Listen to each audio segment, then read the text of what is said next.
Welcome to Doug in Exile. It's been a while since I've talked about the economy. Kamala Harris is going to be a disaster for our economy. So this is going to affect you. This is going to affect the stock market. It's going to affect housing. Welcome to the Doug to Naples channel. We very rarely talk about finances, but I'm in the market. I own a home and I, have kids going to college. I want to know what the future is going to be like about them. What's going to happen if the interest rates get cut a quarter point? Cut or raised this week? Look, any cut's going to be largely political to try to get Harris into the presidency. But the reality is the real interest rates are set by supply and demand, not by the Fed. The Fed basically just follows the interest rate around. So if there's a cut to the interest rate right now, it's double what it was when Trump was in office, about 6%. Trump was in office, it was around 3%. So that means it's more expensive to buy a house. So they could cut the interest rate just to give you a cheaper access to cash. The problem is that causes more inflation. Do you see the problem with that? So it's kabuki theater.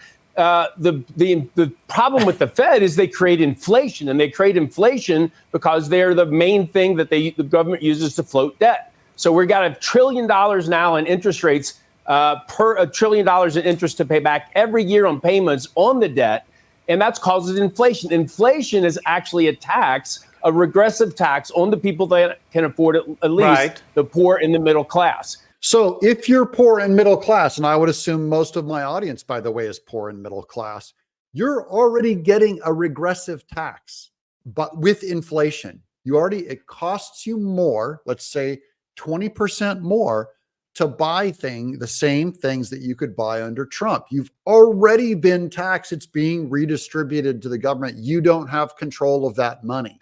So what the Fed's getting ready to do won't make a big difference. Interest rates for 30-year mortgage are upwards of 6% now. They were 3% before this current presidency started. By the way, it doesn't just affect housing if you're going to buy a house, because people can't afford to build a house. They can't afford to buy a house. So now your rent goes up. Your landlord who owns the house, he can't get cheaper debt. So he has to pass on the higher costs to you. It affects renters. It affects the entire economy. This is where stagflation comes from.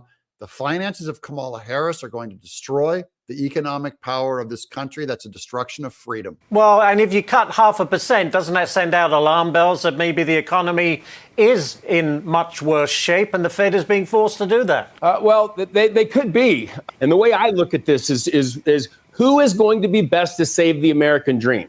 The idea that you can have a great job, you can work hard, you can have a family, you can have a home, which most people want as part of their American dream. You can have a nice retirement. You can have children and have a family.